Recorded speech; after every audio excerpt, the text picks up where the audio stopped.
After chapitre 3. Une heure plus tard, après de multiples mises en garde sur les dangers que l'on court dans les fêtes et auprès de certains étudiants, tout ça dans un langage plutôt dérangeant dans sa bouche, ma mère est prête à partir. Égale à elle-même, elle me prend un instant dans ses bras, me donne un petit baiser, dit à Noah qu'elle l'attend dans la voiture et sort de la chambre. « Tu vas me manquer, me dit-il doucement en m'enlaçant. Je respire son parfum, celui que je lui ai offert à Noël 2 fois de suite.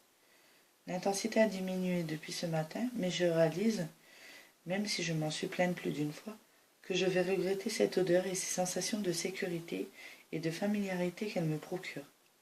Je pousse un soupir, le nez enfoui dans son cou, en me serrant fort contre lui. Tu vas me manquer aussi, mais on s'appellera tous les jours. Je te le promets. Je suis triste que tu ne sois pas avec moi cette année. Noah n'est pas beaucoup plus grand que moi, mais ça me plaît qu'il ne me domine pas. Ma mère me faisait marcher quand j'étais petite. Elle disait que les hommes prennent 1 centimètre chaque fois qu'ils mentent. Je ne m'aviserai pas de la contredire sur ce point. Mon père était grand. Noah effleure mes lèvres d'un baiser. Au même moment retentit un coup de klaxon provenant du parking. Il relâche son étreinte en riant. C'est ta mère. Elle s'impatiente. Un baiser sur la joue, et il sort précipitamment en criant. Je t'appelle ce soir. Resté seul, je rumine un instant cette sortie précipitée. Je commence à défaire mes valises. Rapidement, je range la moitié de mes vêtements soigneusement pliés dans une des 2 petites commodes et suspends le reste dans mon placard. Je m'étrangle à la vue des vêtements en cuir ou aux imprimés sauvages qui occupent l'autre placard, mais ma curiosité est la plus forte, et je me surprends à passer les doigts sur une robe au tissu métallique et sur une autre si fine qu'elle en est presque transparente. La fatigue de la journée commence à se faire sentir. Il vaut mieux que je m'allonge. Je me sens envahie par un sentiment de solitude, nouveau pour moi, que l'absence de ma colocataire n'arrange pas. Même si ses copains me mettent mal à l'aise, j'ai l'impression qu'elle ne sera pas là souvent. Ou ce qui serait pire, qu'elle va souvent avoir de la visite. Pourquoi ne suis-je pas tombée sur une fille qui aime lire et étudier ? J'essaie de me persuader que cela aura certains avantages, comme d'avoir la chambre pour moi toute seule, mais je ne suis pas sûre que j'aimerais ça. Pour l'instant, la fac est loin de correspondre à ce dont j'avais rêvé. En même temps, je ne suis arrivée que depuis quelques heures. Ça ira mieux demain, c'est certain. Je sors mon agenda et mes livres, et prends le temps de noter les cours pour le semestre et les éventuelles réunions pour le club de littérature, auquel j'ai prévu de m'inscrire.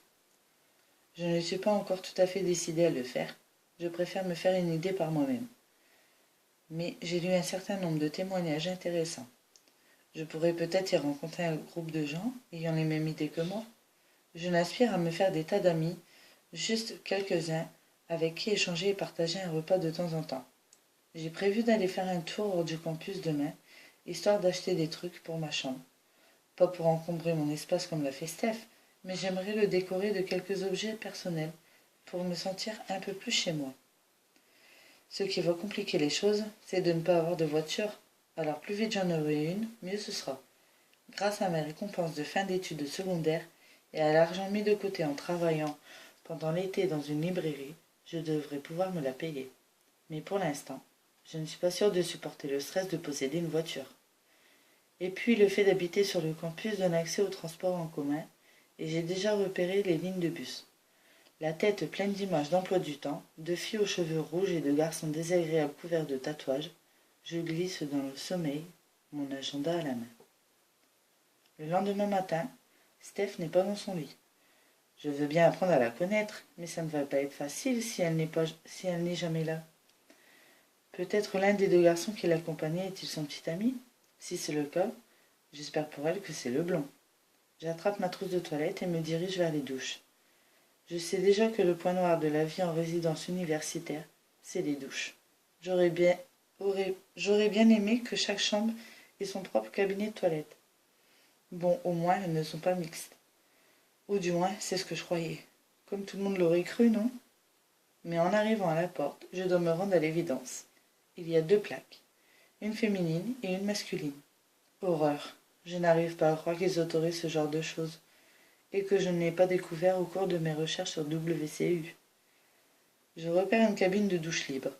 Me faufilant à toute vitesse entre des garçons et des filles à moitié nus, je ferme le rideau soigneusement, me déshabille et accroche à l'aveuglette mes vêtements sur le porte-manteau situé à l'extérieur.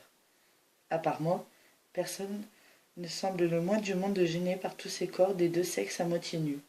La vie à la fac m'étonne de plus en plus, et ce n'est que le 2e jour. La cabine de douche est minuscule. J'ai à peine la place pour étendre les bras devant moi. Je me mets à penser à Noah et à ma vie à la maison. Perdu dans mes pensées, je me retourne et donne un coup de coude dans le porte-manteau, faisant tomber mes vêtements sur le sol mouillé, et l'eau de la douche qui coule dessus. Ils sont complètement trempés. C'est pas vrai. Je coupe l'eau précipitamment. Enveloppé dans ma serviette, je ramasse ma pile de vêtements trempés qui pèse 1 tonne et me rue dans le couloir, espérant que personne ne m'a vu. Arrivé devant la porte de ma chambre, je tourne à la hâte la clé dans la serrure et ne respire qu'une fois, la porte refermée derrière moi.